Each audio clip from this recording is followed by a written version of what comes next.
Hello everybody, Floppy Hat Photos back here again for number 4 of my kayaking trips, 52 kayaking trips in 2017. Today was Friday the 7th, April 7th, and it was an amazing, beautiful day out here on the trip. Put in right there in by the cop shop, I guess. It's the one beach down from the waterworks and the cop shop there in Edgewater. There's like a little trail areas that got a little map that kind of shows you where you can go. Has it kind of mapped out about how long it'd take you to get around each spot, how many miles and stuff. And took off down the one of them, and I was out by myself, nobody else was going with me, so I went ahead and I took a cigar to get my cigar in the water too, which is always a great little, it's kind of twofer. I got 2 different goals of these, kayaking and smoking cigars. Technically I could knock them out together, but I've missed a handful of cigars while it's doing my kayaking trip. So I took out my, I guess my faster kayak, my skinny kayak, my Pelican I love so much. Headed off in it, and it was like 18 plus mile an hour winds.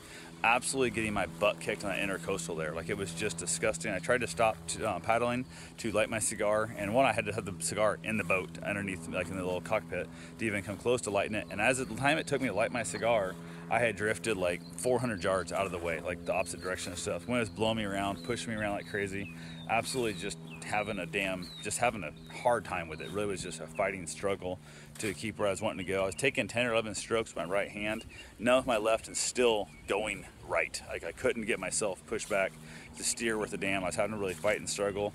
Couldn't enjoy the cigar. I did bring my cigar clip with me, so I was able to kind of put it there and then paddle my ass off. And I finally got over by a shore, and there's like a little island out there, so I kind of went around the island, went on down. I was a few miles down and stuff, and I had to come back in that wind. I was really not looking forward to that per se, but I got back to the through the little gap in the islands, and I came across a little cove, and I was like, you know what, kayaking doesn't have to always be about paddling the whole damn time.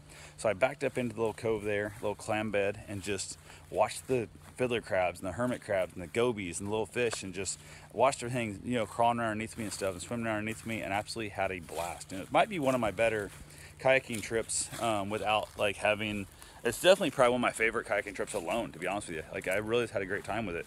I've done a lot of kayaking alone. It's real peaceful, it's real just zen. It's just kind of gets your brain where you want it to be, and it was a great day. Just sitting still a lot of wind, but just sitting still, watching the animals crawl around underneath me and swim around underneath me was a blast. So finally got done with my cigar, headed back in. Coming on around the island, there was a sandbar. The tide had went out on me a little bit, and the sandbar there, I could go probably, I don't know, maybe 150 yards back to the dock, or the beach where I was going to get out, the little boat ramp / beach thing.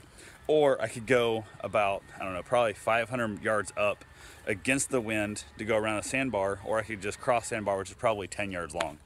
And I couldn't paddle across it, so I was trying to push my paddle across, and I couldn't get across. So I finally just putting my hands down, like, and just pushing my body up and pushing forward, like you see the men without legs on skateboards and that.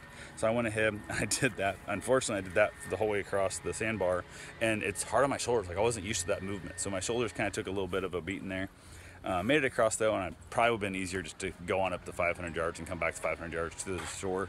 But I'm an idiot, so that's what I done. So got over there, got to the bank, and realized I didn't bring extra running shoes. I was gonna go running when I got done kayaking, and I had to get out of the kayak. I got in without getting wet, but I had to get out of the kayak and get wet getting out. And I saw a gentleman there who would pull up on his bike, and he was just kind of watching the water. And I said, hey, do me a favor, give me a tug up on the bank. And the guy's kind of looking weird, and I said, just grab the handle and give me a quick pull. And the guy goes, oh yeah, sure, pulled me up on the bank, which kept my feet dry. So went ahead and got out, went for my run. Karen actually stopped by and saw me. She was going from her main job over to her accounting gig, and she stopped in and said hi for a minute, and then basically headed on down. Then I went for a run, headed on home, and I think she actually beat me home. I don't remember if she did or not. So went ahead. It was real close in that time frame, but yeah, great little trip. 4th trip out there, right there by Edgewater. Just, there's a little island. You just basically put in right there, head down, come around the island. It's a great little cove.